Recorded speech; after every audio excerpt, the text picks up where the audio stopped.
Christine, how much does it hurt the WNBA when Caitlin Clark is out? It is devastating to the WNBA when Caitlin Clark. I know a lot of us were expecting some sort of dip since Caitlin Clark has been out with injury, but I don't think all of us were expecting the entire viewership of the entire WNBA to be down. And this tweet from Christine Brennan really stuck out to me. She said one player gets injured and more than half the TV audience for the entire league disappears. Has any other athlete ever had that kind of impact on a sport? Golf without Tiger definitely dropped precipitously on occasion. Without Caitlin Clark on the court, the WNBA watches helplessly as their entire empire collapses and finds itself in a catastrophic financial freefall, demonstrating once more how little this league has learned about defending the one man who brought them from obscurity into the public eye. This is the tale of a league that keeps shooting itself in the foot while their golden goose is heard on the sidelines, and how their obstinate denial of reality is costing them millions of dollars every day. And the truth is the truth, and the data is there. And what we saw when Caitlin was out the last time, the 5 games that she missed earlier in the season, the WNBA's viewership dropped more than 50%. Not just the Fever, but the entire league. Facts are becoming as uncommon as sold-out WNBA games sans Caitlin Clark in this day of staged drama and social media outrage. The stark reality of the league's reliance on a single player was made public when Clark was sidelined on May 24th due to a quad injury. We are witnessing a recurrence of the incident now that she is sidelined once more due to a groin injury for an unknown period of time.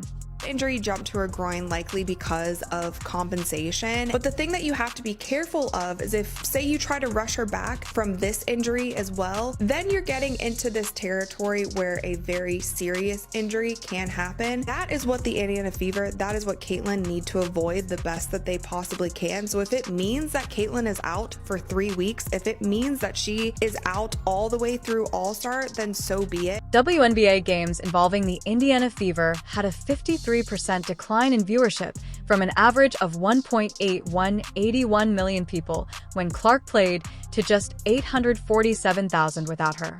This resulted in a startling 55% decline in nationally televised WNBA viewership. This is when the story becomes completely absurd, though.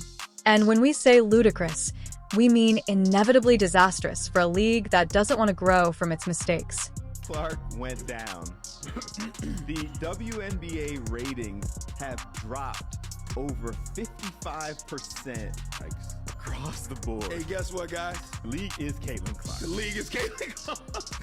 She is the WNBA, guys. Sidelined with a left quad strain May 24th. National TV viewership has plunged since then 55%. Before the injury, the Fever, her team, were averaging 1.81 million viewers, almost 2 million. Since her injury, fewer than 850,000. The WNBA was busy doing what they do best and doing nothing to safeguard their most valuable asset, while Caitlin Clark was busy doing what she does best, filling venues to capacity, setting records for television ratings, and making enormous income.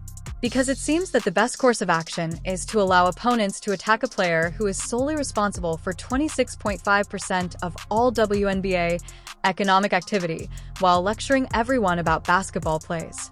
News is alarming for the league, and it's alarming for the league because this is such a crucial year for the WNBA. At the end of this season, the WNBA will go into CBA negotiations. If negotiations go well, then every single player in the WNBA has a much better chance of making so much more in their next contract. And that's one thing when you start thinking about how many people stopped watching when Caitlin Clark got injured. A lot of people stopped watching because they are boycotting the WNBA. They don't want to give viewership to any other teams or any other players, whether they like other players on the team or not, because of how the media and the league itself has handled Caitlin Clark and how they have treated her. So, what's especially fascinating, and by fascinating, I mean extremely annoying, is how this precise situation has previously occurred.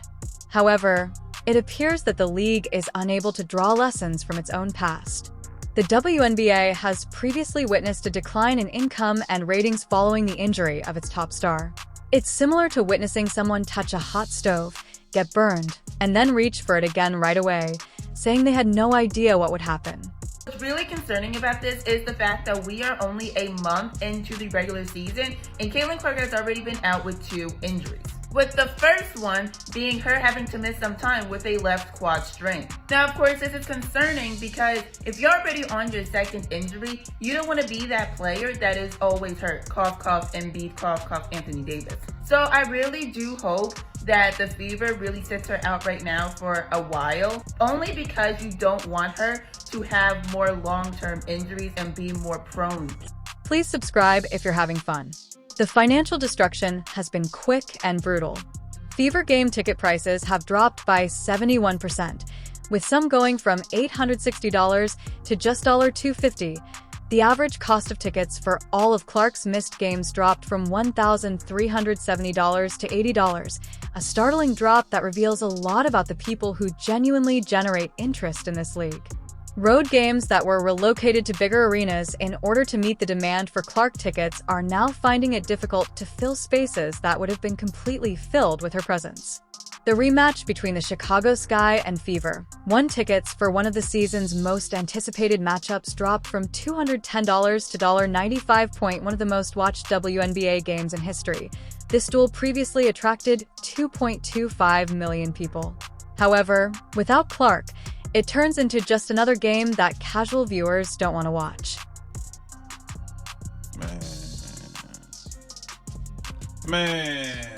Bruh. Congratulations to the WNBA. Your ratings are going to drop by 55 to 60% once again.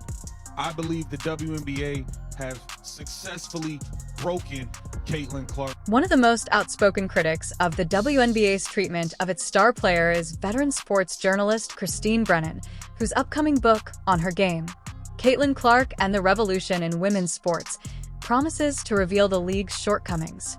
Following yet another instance in which opponents targeted Clark, Brennan stated, "The WNBA continues to fail to meet the moment. People are observing more than ever before, and this is what they observe." Brennan's criticism gets right to the core of the issue. According to league figures, Clark alone attracts over half of the league's TV viewers. However, they still permit her to get inexpensive photos, harsh fouls that are just meant to scare their biggest draw. It's similar to witnessing a restaurant owner permit patrons to abuse the chef, whose cuisine is the sole draw for patrons. As big a deal as Tiger was in men's golf, Keith, he did, and when he was gone, it affected the ratings, but nothing like that. And, Michael Jordan being out, maybe a 5 percentage points or something. Nothing like this. You can make a strong case, and I will make that case, and have that there is no one single athlete more important to his or her sport or tour, or whatever the circuit is that they play on, than Caitlin Clark is to the WNBA. The pattern is now as annoying as it is predictable. Opponents who appear more focused in making remarks than in playing basketball foul Clark severely. 5 of the 30 flagrant fouls issued by the league in 2024 were directed against Clark, with the Chicago Sky accounting for 80% of these incidents. She is chastised for being overly combative when she reacts to the physical activity. She is chastised for being weak when she stays silent. The league has created a no-win situation and is unwilling to resolve it. In the meantime, the financial effects are still doing havoc on the WNBA ecosystem as a whole, not just the Fever this year. The league was already expected to lose $50 million. In spite of the Clark-driven boom in popularity, those losses are growing at a startling rate without her on the court as attendance counts return to pre-Clark levels, television ratings plummet, and item sales decrease. I don't even know where to begin, man. I hope Caitlin Clark is okay. I want to know when this injury even happened, bro, because let's be serious here.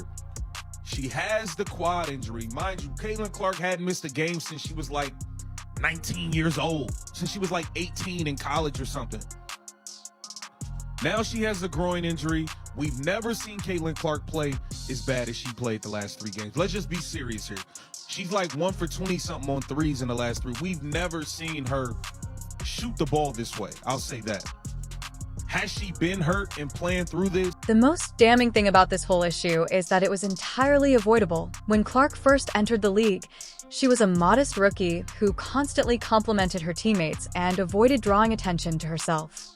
For someone who is just 22 years old, she responded to criticism with extraordinary poise and maturity. The league had the opportunity to support her, shield her, and leverage her fame to improve the sport as a whole. Rather, they let jealousy and small-time politics ruin what ought to have been a women's basketball celebration. The consequences of the Clark's injury go well beyond ticket sales and television viewership. Millions of dollars were invested by corporate sponsors based on the Clark now. Driven Growth is wondering if their investments were prudent. This circumstance highlights a basic issue with the WNBA's self-positioning. The league appears to be torn between wanting to embrace any manufactured drama that could spark social media interaction and wanting to be taken seriously as a professional basketball outfit. It is not possible to have it both ways. Professional leagues uphold the integrity of competition while safeguarding their stars. Drama clubs at high schools create controversy in the hopes that someone would take notice. I admire about Caitlin. She's a warrior. She's tough. You hear me? Bruh, you just don't see players. You don't see female basketball players like her. I'm sorry. I haven't seen a lot of female basketball players, like I said. It's embarrassing to compare to other professional sports leagues. Can you imagine if the NBA permitted players to attack LeBron James with dirty tactics for months while maintaining that the game was merely competitive? Before you could say flagrant foul, the league would put an end to that right away and impose suspensions that seems to think that any attention is beneficial. Fans are boycotting to watch other WNBA games because they no longer trust the league's competitive integrity as a result of the league's inability to defend Clark off the game. You have a major credibility issue that extends well beyond ratings and money when your own supporters say they won't watch games without your biggest star because they don't believe the games will be fairly officiated. Clean up. I believe the physicality and all this hacking and fouling that goes on. She getting blindsided by Marina Mabry. I think all of this stuff is having a wear and tear and an impact. And all you guys are doing are hurting yourselves because the numbers are going to drop and drop and drop. And trust me, when it's time for that collective bargaining agreement, they are going to point to this and say, well, how can we give you guys all this money? What happens if she gets hurt? The WNBA has had numerous chances to change direction, but they have consistently failed, which exacerbates the situation. Every occurrence involving Clark ought to have served as a reminder to the league to set precise guidelines about player safety and fair competition. Rather, the same cliched reactions regarding basketball plays and letting the players play have been applied to every event. Ironically, Clark's injury, the exact thing the league ought to have been trying to avoid, has offered the most convincing proof of her worth to the team. The viewership decline of 55% is not insignificant. However, despite this overwhelming evidence, the WNBA doesn't seem to have learned its lesson. Officials from the as if hard fouls and dirty plays are somehow necessary to the sport, the league keeps making claims about maintaining a competitive balance and allowing players to be tough. They continue to overlook actual risky plays made against Clark while treating routine basketball plays involving her as serious incidents. Okay, because of the way they play the game, because I love the WNBA, I love the way they play the game. But we really watch it because Caitlin Clark and everybody watching. Now listen, if I keep bumping her, knocking her down, might get her a concussion, you might hurt her for real. For 2 weeks, she was done with like a hamstring. She was down. 55% of the viewership was down. She comes back the next game, it's about 3 million viewers. Now let me tell you something. Growing up in the hood, they teach you this. Always protect the money. Y'all keep hurting her and all that. She's going for a year or two. Ain't nobody gonna watch it. If nobody watches, how y'all gonna make and generate money? The WNBA must make some difficult choices about what kind of league they want to be in order to find a simple solution to this dilemma. They must begin behaving like a professional basketball team if they hope to be regarded as such. They must set precise rules regarding player protection and constantly implement them. The real basketball game must no longer be overshadowed by artificial controversies. Above all, they must acknowledge that their biggest performers, particularly those who genuinely pack arenas and boost TV viewership, should be shielded from the kind of hatred and targeting that is pointless, rather than creating drama on social media. The continued decline in money, attendance, and viewership in the absence of Clark is a sobering reminder of what the WNBA was before to her arrival and what it will become once more if they don't alter their strategy. Without Clark, the league's average viewership this season was only 555,000, far down than the 670,000 average from the previous year. These figures signify a return to the pre-Clark period of empty stadiums and pointless games that only ardent fans cared to watch. What I saw walking to the game is what the media don't see. Thousands of kids. Wearing what, Gil? Kids. Huh? What were they wearing? Caitlin Clark jerseys. Were they Fever jerseys? Were they Iowa jerseys? Were they wherever she played? It was whatever she played. That's what was more impressive to me. It did that. It wasn't just. It was Caitlin in the back for her style of play. play. But her style of play. But it wasn't what we were. It wasn't adults. Right. It was parents bringing their kids and their friends. Them seats was kids filled. Right. And that's what they don't understand. They don't grasp that part of it. The fact that things didn't have to turn out this way is the most heartbreaking part of the whole circumstance. The WNBA might have leveraged Clark's popularity to create a solid basis for long-term growth if they had properly protected and promoted their top player rather. They've built a house of cards that falls apart the instant their biggest straw leaves the court.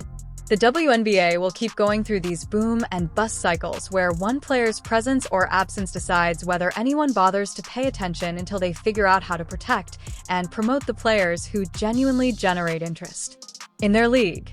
Whether the WNBA will eventually figure out how to safeguard their golden goose, or whether they will keep up this damaging trend until they have fully wasted the chance that Clark's fame has given them. The smart money isn't on the league suddenly gaining common sense, based on what we've seen thus far.